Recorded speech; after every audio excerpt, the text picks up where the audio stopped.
Somos docentes de la cátedra. Mucho gusto, bienvenidas. No deja de ser un proyecto de grabación. ¿Y el celular está filmando? Sí. Saludo a mamá, papá y a la abuela que quedaron afuera. No deja de ser un examen, ¿sí? Así que lo único que le pedimos es simplemente el teléfono en silencio. Recién hablábamos informalmente, cuando todas las carreras siempre se les dice qué hacer, cómo hacer, bajo qué parámetros, cuál es la consigna, cómo analizan el problema. Todas las carreras proyectuales buscan problemas para proponer soluciones, sea arquitectura, diseño gráfico, diseño inventario de productos. Siempre el problema puede estar o no resuelto, o puede estar resuelto y ser caro, está resuelto de una manera incorrectamente tecnológica, evoluciona la sociedad, la tecnología. Siempre sobre una misma problemática hay nuevas visiones, nuevos parámetros. El tema es que cuando llegan a proyectos se les da la hoja en blanco, bienvenido por llegar hasta acá, elegí lo que querés.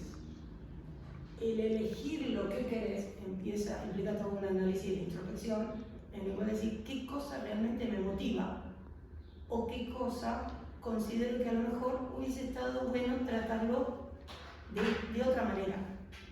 Entonces, uno está enfrentando problemas, y como decíamos hoy, muchas veces esos problemas, consciente o inconscientemente, nos atraviesan. No siempre es el caso, pero muchas veces nosotros terminamos de descubrir a la persona el día de la presentación, porque no entendemos por qué es un tema tan bueno.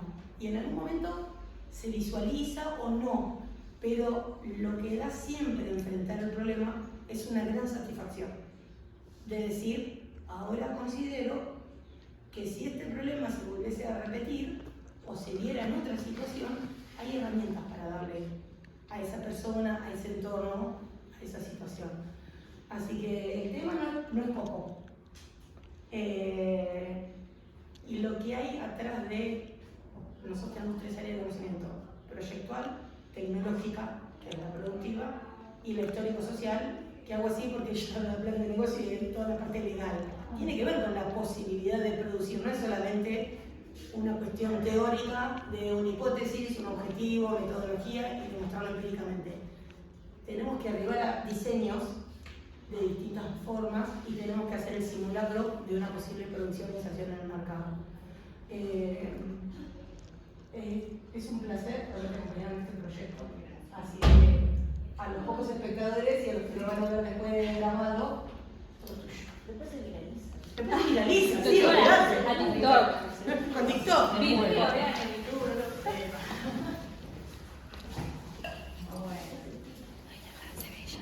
Bienvenidas. ¿Se ve? Es una cosa más cogida. Mi mamá lo venimos, ¿viste? Sí, nosotros también vamos a hablar más o menos. Hola, queridas. Hola, ¿qué tal? Bueno, un poco ya le hice la introducción Erika, que es un proyecto de graduación que tiene un montón de instancias para llegar al resultado que lo estén materializado ahí en la mesa, y hay resultados que están en archivos que no están acá.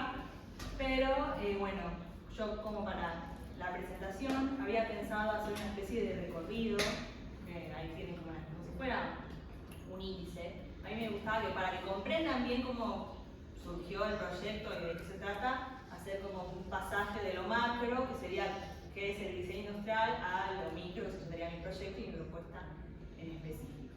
Así que bueno, un poco adelantó de nuevo Eri, pero el diseño industrial es una disciplina muy amplia, que no solo tiene una parte creativa y técnica, sino que algo que por ahí no se tiene en consideración, sí se tiene en consideración, pero que por ahí el resto no lo piensa hacia el principio, es que es una disciplina social, que como eje o como, no sé, propósito, busca de alguna forma solucionar problemas o demandas que tenga una sociedad, ya sea por interés o por carencias.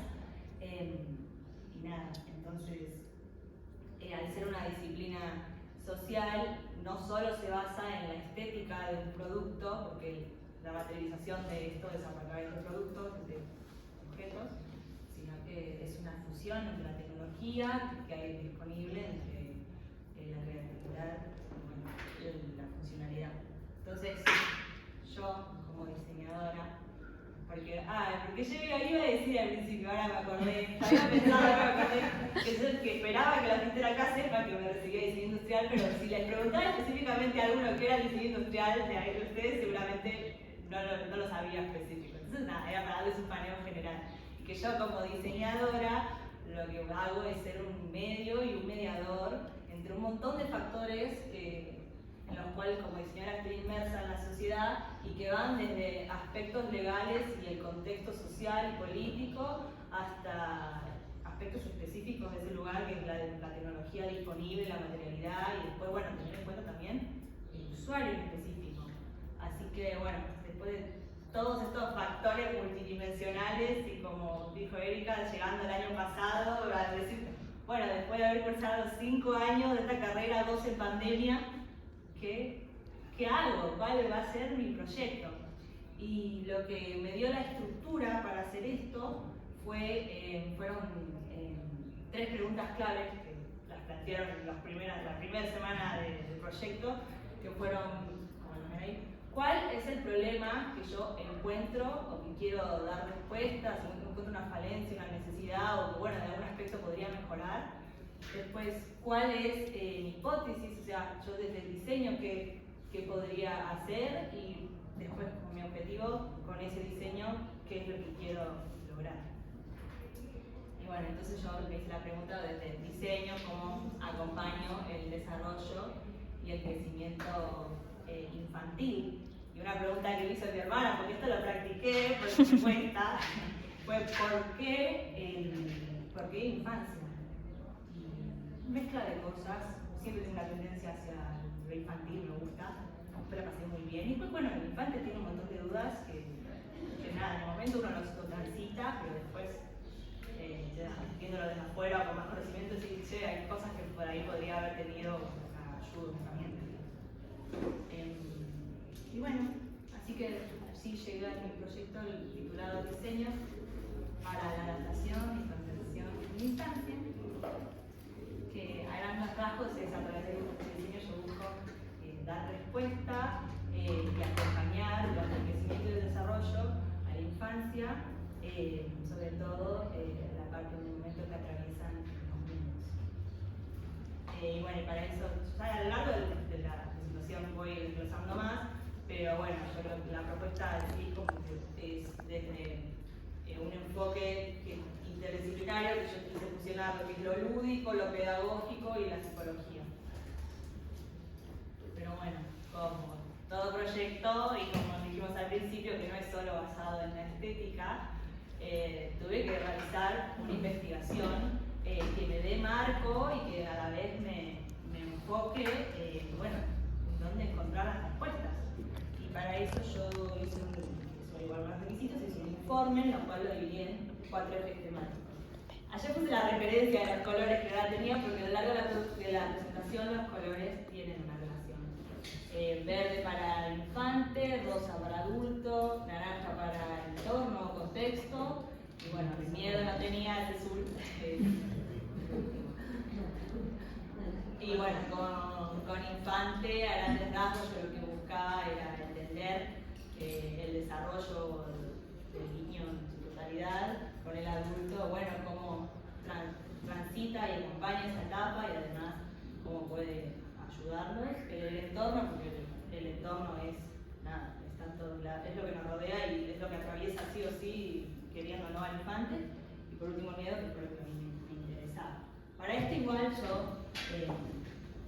tuvimos que plantear un montón de objetivos específicos, que no las puse en la presentación porque era un listado bastante largo, pero los tengo en mi revistita para que lo vean a grandes rasgos. De cada eje temático vamos a plantear un listado y después darle respuesta a cada uno para, bueno, encontrar más respuestas. Después se las paso. Y bueno, y ahora muy brevemente voy a pasar por los 4 ejes. El primero es infante o infancia. Infante es la persona que transita esta etapa, es la infancia. La infancia comienza desde el nacimiento hasta más o menos momentos anteriores a la adolescencia. Es la etapa más importante en el desarrollo de una persona. Ustedes piensen, si abarca desde el momento que nació hasta hasta antes de la adolescencia, es el momento que pasan más cambios acelerados y en cantidad físicos, psicológicos, emocionales, y es una instancia que todos pasamos, pero que obviamente por un montón de factores y la vivencia personal de cada uno, no es algo homogéneo, sino que varía según cada persona, pero es algo por lo que todos pasamos. Entonces yo consideraba que como no iba a investigar sobre específicamente la infancia y las etapas del desarrollo, y cómo se iba formando desde con el cuerpo del chico hasta su cerebro y su forma de ser. Así que, como crecer lleva tiempo y no es fácil, que este periodo es largo, para el desarrollo integral de un niño, yo considero que tiene que haber 3 pilares o ejes fundamentales que van a ser los cimientos de su construcción como persona. Y son el adulto, el juego y la escolarización. Ahí están los colores también, justo adulto era de mis ejes, juego está dentro de la infancia y naranja está dentro del entorno o contexto. Y bueno, el adulto, ¿por qué es tan importante? Porque es uno de los pilares. Y eso es porque es el rol fundamental que tiene el niño, el primer contacto que le va a presentar el mundo. Y como piensen que un chico apenas nace, no tiene conocimiento de nada, es una esponja que absorbe todo, el adulto es la persona del cual él va a copiar comportamientos, actitudes, formas de resolver las cosas. Entonces, obvio este eje de adultos también entran cuidadores o educadores, pero el punto clave acá es la familia, que es la que va a darle el entorno y las herramientas para crecer con confianza al niño y entrar en el mundo. Después el juego es una herramienta fundamental, no solo obvio sirve es importante para la diversión del niño, sino que es una herramienta que le permite, primero, la conexión con el adulto, es un espacio en el cual controlados pueden presentarle el mundo, situaciones, y a la vez los niños capaz que no tienen el vocabulario necesario para expresar con palabras lo que quieren decir, y con el juego encuentran el modo de hacer interpretar al adulto lo que pasa. Entonces, dentro del juego yo había investigado también que dentro del juego está el juguete, que es una herramienta que se puede usar, es muy importante, que está la teoría de Winnicott, del objeto transicional. Bueno, y el último eje es el dentro del contexto, para mí, la escolarización. ¿Por qué? Porque si la familia es el primer punto de partida que tiene el niño para conocer el mundo, la escuela es el segundo pie que tiene, que no solo le va a dar conocimientos básicos para desarrollarse en la sociedad, como aprender a leer, escribir, sino que le da pautas para la convivencia. Es el lugar donde empieza a socializar el chico con otras personas de su edad y que aprende un montón de cosas que no están. Entonces, la escuela es un pilar para acompañarlo en la lectura del mundo. Imagínense que también la familia le puede decir una cosa o está acostumbrada a una cosa, y en la escuela va a replantearse un montón de cosas que da por entendidas. Así que, bueno, estos 3 pilares, acompañar, jugar y educar, lo que genera lo que hace formar al niño en sus capacidades sociales y emocionales. Y esas capacidades son las que le permiten, enfrentarse a nuevas situaciones, a problemas, a desafíos emocionales, a la frustración, a cosas lindas también, pero bueno, yo me fui por el miedo. Como ven, ya empieza el azul, que es el color que aparece el miedo. Y llegamos al miedo, cuando pensaba bien cómo contarlo, hablaba con mi mamá, me decía, la pregunta por ahí no es qué es el miedo, que igual lo voy a explicar, sino es ¿quién no tiene miedo y a qué le tenés miedo? Miedo es algo totalmente natural, es biológico, viene innato, no lo tenemos nosotros, lo tienen los animales, es un mecanismo de defensa, de supervivencia, se activa cuando vos sentís una amenaza, sea física o no. Pero bueno, es una sensación, puede ser real, imaginaria, es algo que tenemos todos. Es una de las emociones más básicas y más importantes para el desarrollo, porque uno puede pensar, uy, no sé, el miedo, la verdad, ¿de qué me sirve el miedo? Pero en realidad, en el periodo de la infancia lo que hace es te forma, porque ante situaciones nuevas, porque claro, el infante es un abanico en blanco, no sé si es algo en blanco, cuando empieza a sentir esto, empieza a desarrollar sus propias herramientas para enfrentarlo, enfrentar nuevas situaciones. Entonces, bueno, como lo tenemos todos a lo largo de la vida, obviamente van a aparecer, desaparecer, cambiar, crecer, y todo esto va a estar, por distintos factores, va a estar modificado. Por ejemplo, obviamente el desarrollo, la maduración y las experiencias propias de cada uno. No es lo mismo lo que va a tener miedo un niño que un adulto o que un adolescente. Pero bueno, yo me enfoqué en la infancia. En la infancia, estoy investigando, existe un cierto patrón ya escrito de los miedos por los cuales atraviesa un niño a lo largo de este periodo. En un principio, cuando se dice primera infancia, que es más o menos 2 años, el miedo va a ser al desapego, a las personas extrañas, a los sonidos. Después, que es donde para mí yo encontré lo mejor, la que me gustaba, cuando crece un poco más el niño empieza a tener miedos irracionales.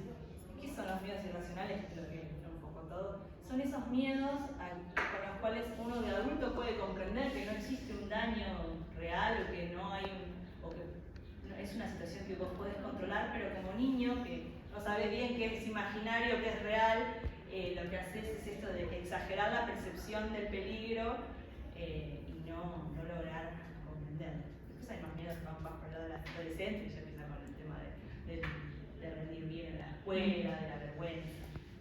Pero bueno, yo dije, ¿cómo podría abordar esto de los miedos irracionales que por lo general son los seres fantásticos, la oscuridad, las pesadillas, la muerte, personas disfrazadas y fenómenos naturales? Y ahí volví a mis 3 grandes preguntas que son clave.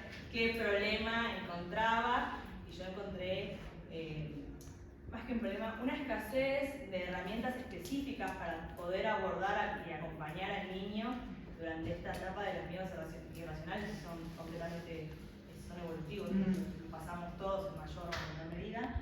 Mi hipótesis era, bueno, a través del diseño, lograr un sistema de objetos, que es una mezcla entre lo lúdico y lo pedagógico, que permita dar estas herramientas, y mi objetivo era, para el niño, brindarle confort y contención, y para el adulto darle herramientas para poder, acompañar el crecimiento del infante. Entonces, de todo esto, el diseño para adaptación y contención en la infancia, lo verán ahí, yo lo que resolví o materialicé fue una colección de cuentos infantiles en la cual cada uno iba a presentar un miedo y iba a estar acompañado de una entidad. Después les voy a explicar qué sirve más, pero ahora quería pasar a la parte del diseño. Les tengo que presentar a Pipi, ya lo conocen la mayoría. Sí. El pequeño Pipi es una estrella, y Lila, que es la niña de los cuentos. Yo también con Lila. Lo voy pasando. Eso puede ser una segunda colección. Sí. Una segunda colección. Para el diseño del libro, yo lo que hice fue ilustrar todo de manera digital. Fue también un poco tirarme el piletazo, porque siempre me gustó ilustrar, dibujar, pero... Es tu otra pasión. Sí, Total. que la estoy tratando de desarrollar. Pero como, digamos, tenía una tableta gráfica que había comprado en pandemia y dije, bueno, voy a probarla, es el momento de usarla. Después de bocetos y probar Photoshop y descargar pinceles, un montón de pasos, bueno, llegué al resultado de los personajes. Y una vez que tenía la historia, porque también este primer cuento, ¿qué cuenta? Este primer cuento introduce el miedo a la oscuridad y a los seres fantásticos, que por lo general vienen de la mano, porque en la oscuridad uno no ve con claridad, y entonces la imaginación empieza a pensar cosas y luego escucho, ya le pasa de todo, ¿viste? Cuando uno se pone susceptible le pasa de todo, y un niño que no tiene el entendimiento de no hay un payaso abajo de la cama o algo, no. Entonces, la primera historia esta introduce a Lila, que va a ser el personaje principal, que va a acompañar a lo largo de todos estos relatos, que en el momento que, bueno, Lila se va a dormir, se apagan las luces, empieza a escuchar ruidos, a ver cosas, empezar a temer, y es en ese punto que buscando algo que no sé, la acompañe o buscando una respuesta, se acerca a la ventana, que es la única fuente de luz que había en su habitación, y ahí se encuentra con Pipi, que es una entidad fantástica, una estrella poderosa y mágica, que está desde afuera observando que estaba preocupada, y es en ese momento que decide acompañarla y atravesar con ella una aventura por su habitación, buscando dar respuesta a dónde venían esos sonidos y eso que veía. Después, esto es un spoiler, porque en realidad el cuento van a ver que no encontraron nada, porque lo que yo quería mostrar con este libro es que es todo parte de la imaginación, hacerle entender al niño que no es real, que sí está bien que lo sienta, pero que la estrella en este caso, pero que sería el acompañamiento de un adulto o de alguien más, un amigo, es lo que hace que que el miedo se vuelva más chiquito y que en realidad te des cuenta que estás acompañado, entonces no es real, no tenés por qué tener miedo. Después la característica específica del diseño, así lo ven muy lindo, pero tuvo un pasaje extraño. Había hecho ideas y propuestas anteriores, estas son las que fui guardando. Cuando decidí que iba a ser un peluche, yo dije, bueno, quiero que tenga brazos como para que dé el abrazo. Este había sido los primeros dibujos, lo descartamos porque parecía una toallita femenina. No era lo mejor, pero yo quería que tenga ojos grandes, facciones alineadas y animadas, como para que nada, el niño, además por los ojos grandes, y es el justo el que va a recorrer la oscuridad, como que bueno, está atento, puede ver las cosas. Después cuando dijimos, bueno, después pasé a buscar formas de tipo así, que yo quería que tenga características humanas para que el niño también interprete que puede ser la figura de adulto en la vida de la estrella. Entonces pasé a hacer dibujos con piernas, sin piernas, más puntas en la cabeza, menos puntas. Se llamaba Estrella 3, Huevo 1, Cuerpo 1, un montón de cosas. Y después yo lo voy a arrancar a maquetearlo de alguna forma. Empecé con tamaños muy chiquitos, con la idea de que, bueno, yo quería que tenga peso también, porque el peso que se lo da. Mi Pipi tiene un elemento extra, que es una bolsita de semillas, que la han usado todos, creo, ya sea por dolor, porque lo que tiene es terapéutica. No solo por la transmisión de calor, que bueno, eso genera tranquilidad y también confort en el cuerpo, sino que, bueno, con él ya hablábamos, el tema del peso, es una forma, no sé, pero de agarrarse el niño. Entonces, como quería que tenga peso, mis primeras ideas, en realidad dije, bueno, ¿y por qué no tiene un bolsillo por atrás? Mala idea, porque si yo le ponía peso, si se caía, se iba a salir, y ahí ella estaba empezando a ver cómo quería que sea la parte de diseño de la cara, cómo adherirlo. Este es el segundo que más me gusta, pero el más desastroso. Acá estaba probando ya materialidades. Hay un pequeño detalle con este Pipi que pesa 50 kilos. Quiero que lo levanten como para ver. Parece una estrella No, imposible. culona. Sí. Total. Yo le dije lo mismo. Bueno, cuando ya pasé a maquetear, algo que me faltó decir que estos sí yo tenía, es importante el tema de las pinzas, porque si no es algo plano yo quería que tenga volumen. Entonces, bueno, pensaba, acá no tenía delante, pero bueno, ¿dónde van a ir las pinzas para que quede más amoldado el cuerpecito? Bueno, ese pesó mucho, seguía la idea de bolsillo de atrás, eso todavía no. Sí. Después cuando empecé a probar la idea de por qué no tiene bolsillo adelante, porque tiene que tener un acceso que sea fácil para introducir y sacar la bolsita, pero que a la vez quede relativamente vinculado para que el niño no voy a, tengo sí o sí que meter la mano acá. Este fue como que la primera idea con bolsillo, que había puesto rojo, y no era una idea porque cada vez que entrabas la mano te raspabas. Sí, incómodo. Te raspabas bastante. Y no era muy amigable para decir para un niño y un adulto. Y después ya pasé a acercarme más con la materialidad. Yo elegí bolas, por después pueden pasar. Tocar los materiales. Elegí bolas porque es un tejido cálido que reemplazó lo que sería la lana, más práctico para lo que es el lavado, en cuanto a la estampa, digamos, colores súper brillantes. Después no se deshilacha, porque también en la parte del diseño tenía que pensar, bueno, si esto va a tener un acceso al niño, bueno, son los requisitos que debería de tener para que sea seguro para un niño. Y uno de esos era que, bueno, evitar las partes sueltas, las partes expuestas, entonces todo está embolsado, cosa de que y bueno, cuando ya pasé a estos, que yo ya seguía haciendo las caras, pero yo ya me había olvidado de la cara de Pipi realmente, porque ves el libro y dices, estos no sé quiénes son unos primos malvados. Son lindos. Acá ya había encontraron no, por recomendación de Barbie, que fue muy buena recomendación, que por qué no hacerle el bolsillo con elástico. Entonces mantenía la forma, tipo, no hacía que se escapara, y además no raspaba y quedaba prolijito.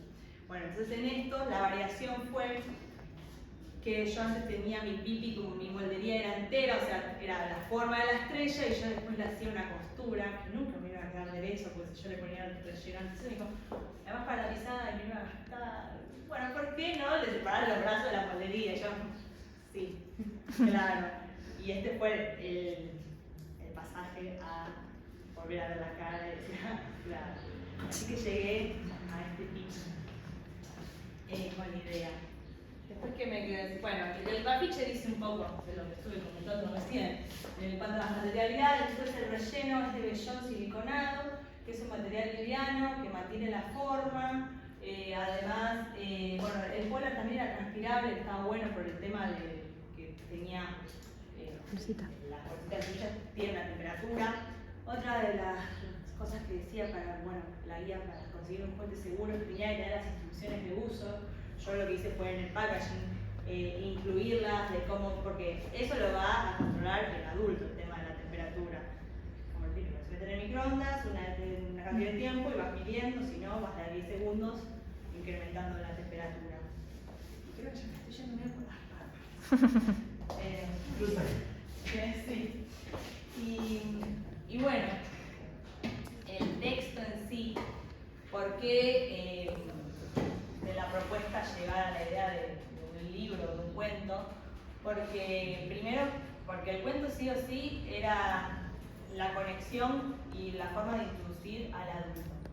Para que el adulto iba a ser quien, a través del cuento, iba a presentar una situación cotidiana con la que el niño se iba a sentir identificado, que iba a ser el miedo, y que también iba a ser quien después le ayude a personificar al peluche y decirle, él es Pipi, él te va a acompañar, y bueno, la historia ya después de su trabajo de a poco va desmitificando. Sí. El miedo, por eso la nombra, lo presenta y lo aproxima. Se le llama en la psicología esto de que se le presenta paulatinamente el miedo, pero que no se lo expone. De hecho, se llama desensibilización sistemática. Sistemáticamente se le va aproximando, es lo que hace la historia, bueno, y bueno, y esto de que ya había mencionado, de que tiene un personaje principal en esta colección que es Lila, y que nada, Lila va a ser con la cual el niño identifique sus miedos y ya va a saber nada, después tenerlo como referencia. A Lila le pasa, a mí me pasa, pero bueno, tengo a cada entidad para cada libro que me va a acompañar. Lila deja los pañales. Esto es un plan de negocios a futuro. Sí, tuvimos que hacer plan de negocio. Me ayudó Barbie y mi amiga Luchi. Y Luchi me tuvo que enseñar cómo hacer la regla del tren de nuevo. Yo ya no estaba. Muchas gracias. Yo soy de acá al lado, económica. Y bueno, después el peluche, un objeto físico, nada, representa ya un objeto de contención y es una compañía que acompaña al niño, se lo puede llevar en cualquier momento del día, a cualquier lado. Y algo que yo había leído era que por qué mientras más hago un juguete por el niño, menos hacía el niño. Entonces yo quería, bueno, que el niño utilice su imaginación y su capacidad de pensamiento mágico, que lo hemos nombrado un montón, para, bueno, personificarlo y que él es su guardián, él es su profesor y que lo va a acompañar y que es su amigo, por eso en el libro seamos amigos. Y bueno, y nada, cuando está acompañado con algo, lo que hace el peluche es que en las situaciones en las que de separación, pero no de separación abrupta, sino esto de que por ahí está ausente el padre en algún momento y por ahí está dormido o demás, bueno, el peluche va a ser el objeto transicional y de apego que lo ayude. ¿Les comparto? Y después lo último que les voy a mostrar son, dentro del plan de negocios que hicimos con Barbie, no solo era, yo me materialicé a un pipi un libro, la colección constaba de tres libros con 3 peluches, tuve que hacer los números para ayudar a Luxi. y tuvimos que hacer proyecciones de acá a 5 años con crear una empresa, mi madre es Creciento, que es una mezcla entre crecer y sentir, por eso es Creciento. Yo había dicho que a futuro, cercano, era a partir del segundo y el tercer año, me gustaba la idea de lanzar no solo material para el niño, sino material para el padre. O sea, material pedagógico. Yo acá usé como ejemplo mi informe, ya que lo había dividido en ejes, lo que hice fue pasarlo a formato revista. Y después a futuro la empresa iba, utópicamente, iba a hacer encuentros informativos y nada. Y eso está bueno. Creo que me falta algo. Bárbara. Porque ella pobre me escuchó practicar. Así que les dejo con esta frase que crecer implica descubrir, explorar el proceso de enfrentar miedos que pueden parecer enormes. Pero si los compartimos,